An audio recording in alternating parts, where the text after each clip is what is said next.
Think about your closest friend, the one you tell everything to, the one who was there when things fell apart, the one you would defend without hesitation. Now, think about the last time you felt guilty around them, the last time you changed your plans because of how they might react, the last time you said yes when every part of you wanted to say no. You probably told yourself it was fine, that this is just what friendship looks like, that you were being too sensitive.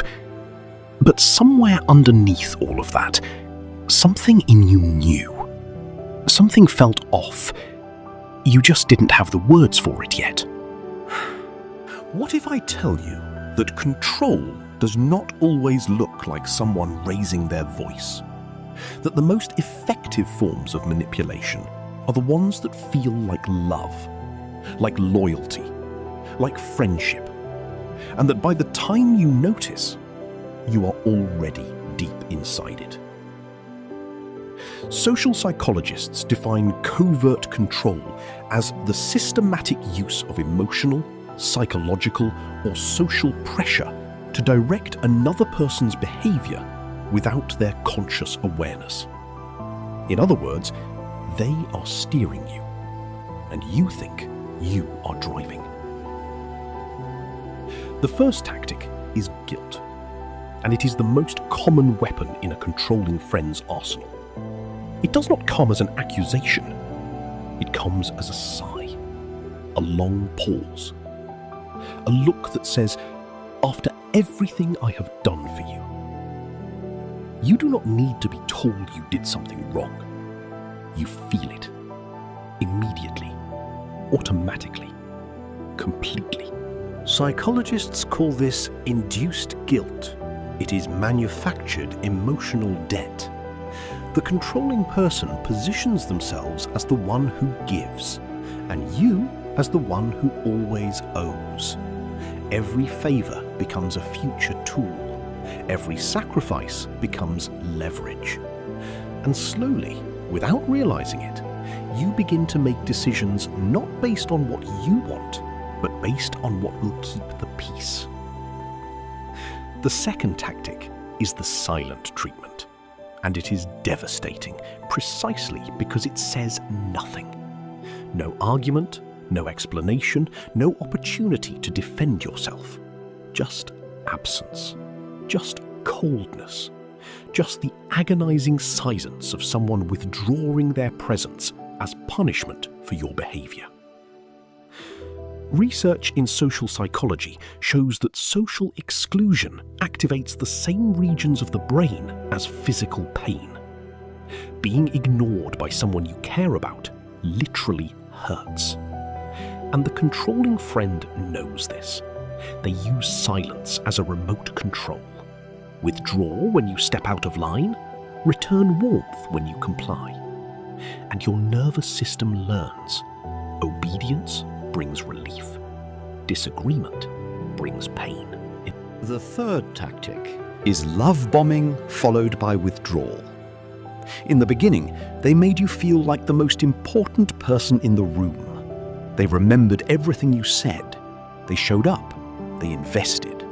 They made you feel seen in a way few people ever had. And then, without warning, they pulled back. And you spent every moment after that trying to get back to the version of them who made you feel that way. This is not an accident. It is a cycle, and it is neurologically addictive. The unpredictability of warmth and coldness floods your brain with dopamine during the good moments and cortisol during the bad ones. Psychologists call this intermittent reinforcement. It is the same mechanism that makes gambling addictive. Variable rewards are more powerful than consistent ones. And when the reward is human connection, the addiction runs deeper than almost anything else. The fourth tactic is playing the victim. Every time you have something good happening, they have something worse happening. Every time you try to set a boundary, they are the one who ends up hurt. Every conflict, every disagreement, every moment of friction, somehow, by the end of it, you are the one apologizing, and they are the one being comforted. This is called DAVO. Deny, attack, reverse victim and offender. When confronted, they deny. When pressed, they attack. And then, seamlessly, they become the victim. It is psychological judo, and it works because your empathy is real. You genuinely do not want to hurt them, so you back down every single time. The fifth tactic is gaslighting. You remember the conversation. You remember exactly what was said, but they look at you with complete calm and tell you you are imagining it. You are too sensitive. You always twist things. And because they say it with such certainty, because this is someone you trust, you begin to wonder if they might be right. Over time, you stop trusting your own instincts. You start running every feeling through their approval before you allow yourself to have it. Did that really happen? Am I overreacting? Maybe I am the problem. And that question, maybe I am the problem, is the most powerful thing a manipulator can plant in your mind. Because a person who is busy questioning themselves has no energy left to question anyone else.